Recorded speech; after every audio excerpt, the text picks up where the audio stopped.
ഹേ friends, ഇന്ന് അനിയത്തി വന്നപ്പോൾ ഒരു ഫുൾ ചിക്കൻ വാങ്ങിയിട്ടാട്ടോ വന്നത്. ഉമ്മച്ചി വീട്ടിലുള്ളതുകൊണ്ട് ഉമ്മച്ചീനെ കൊണ്ട് ഷവായ ഉണ്ടാക്കണം എന്ന് പറഞ്ഞിട്ട് അവൾ വാങ്ങിച്ചിട്ട് വന്നത്. അപ്പോൾ ഞാൻ എഴുന്നേറ്റ് വരുന്നതിന് മുമ്പേ ഉമ്മച്ചി മസാലയൊക്കെ തേച്ച് വെച്ചിരുന്നു, അതുകൊണ്ട് അത് എടുക്കാൻ പറ്റിയില്ല. മസാലയിൽ എന്തൊക്കെയുള്ളതെന്ന് വെച്ചാൽ ഇഞ്ചി, വെളുത്തുള്ളി, ചെറിയുള്ളി, തക്കാളി ഒക്കെ പേസ്റ്റ് ആക്കിയിട്ട് തേച്ചിട്ടുണ്ട്. പിന്നെ അതുപോലെ മസാലകൾ നമ്മൾ സാധാരണ യൂസ് ചെയ്യുന്ന ഉപ്പ്, മുളക് പൊടി, മഞ്ഞൾപ്പൊടി, മല്ലിപ്പൊടി, ഗരം മസാല, കുരുമുളക് പൊടി ഇതൊക്കെയാണ് യൂസ് ചെയ്തിട്ടുള്ളത്. അങ്ങനെ ചിക്കൻ മാരിനേറ്റ് ചെയ്ത് കുറച്ച് നേരം വെച്ചതിന് ശേഷമാണ് പിന്നെ അതെടുത്തിട്ട് കുക്കറിൽ വെക്കുന്നത്. ആ മസാലയും മുഴുവനായിട്ട് അതിൽ ഒഴിച്ചു കൊടുത്തിട്ടുണ്ട്. എക്സ്ട്രാ വെള്ളമൊന്നും ചേർത്തിട്ടില്ല.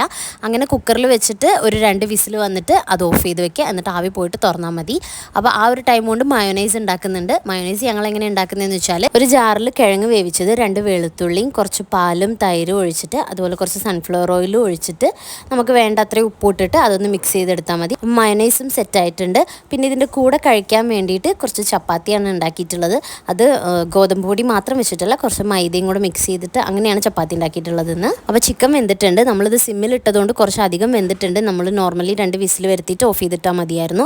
എന്നാലും കുഴപ്പമില്ല. ഇനി നമുക്കിത് ഒരു പാനിലേക്ക് ഒന്ന് ഇട്ടിട്ട് ഈ മസാലയൊക്കെ ഒന്ന് വറ്റിച്ചെടുക്കണം. അതിന് വേണ്ടിയിട്ട് ഒരു പാനിൽ കുറച്ച് സൺഫ്ലവർ ഓയിൽ ഒഴിച്ചിട്ടുണ്ട്. അതിലേക്ക് ആ ചിക്കൻ വെച്ചിട്ട് ആ മസാലയൊക്കെ ഒഴിച്ചു കൊടുത്തിട്ട് ഒന്ന് വറ്റിച്ചെടുത്താൽ മതി. ഇതിപ്പോൾ സിമ്മിൽ ഇട്ടതുകൊണ്ടാണ് ചിക്കൻ ഒരുപാട് വെന്തിട്ട് ആ ഒരു ഷേപ്പ് നമുക്ക് മനസ്സിലാവാത്തത്. അല്ലെങ്കിൽ കറക്റ്റ് ആ ഷവായൻ്റെ ഷേപ്പിൽ നമുക്ക് കിട്ടുമായിരുന്നു. ഇത് മസാല ഷവായാണ് കേട്ടോ ഉണ്ടാക്കിയിട്ടുള്ളത്. അതുകൊണ്ട് തന്നെ നമുക്കിത് കഴിക്കാൻ ഇനി ചപ്പാത്തിൻ്റെ കൂടെ വേറെ ഗ്രേവിൻ്റെ ഒന്നും ആവശ്യമില്ല. പിന്നെ വേണമെങ്കിൽ മയോനൈസും ഉണ്ട്. അപ്പോൾ അങ്ങനെ ഷവായൊക്കെ സെറ്റ് ആയിട്ടുണ്ട്. പിന്നെ കുടിക്കാൻ കുറച്ച് ടാങ്ക് ഉണ്ടാക്കിയിട്ടുണ്ട്. അങ്ങനെ എല്ലാം ഉണ്ടാക്കി കഴിഞ്ഞപ്പോൾ എൻ്റെ അനിയത്തിക്ക് ചപ്പാത്തി വേണ്ട, ദോശ മതി എന്ന് പറഞ്ഞിട്ട് മെച്ചി ദോശ ഉണ്ടാക്കിയിട്ടുണ്ടായിരുന്നു. അപ്പോൾ ഞങ്ങൾ എന്തായാലും ഇതിന് കഴിച്ച് നോക്കട്ടെ.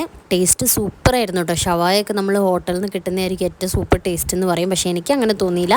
ഹോട്ടലിൽ നിന്നൊക്കെ കഴിക്കുന്ന ഷവായൻ്റെ സെയിം ടേസ്റ്റ് ഉണ്ടായിരുന്നു. ഞങ്ങൾക്ക് എല്ലാവർക്കും ഭയങ്കര ഇഷ്ടമായി. ഉമ്മച്ചി എന്തായാലും ഇനിയിപ്പോൾ ഇടയ്ക്കിടയ്ക്ക് ഷവായ ഉണ്ടാക്കി തരേണ്ടി വരും.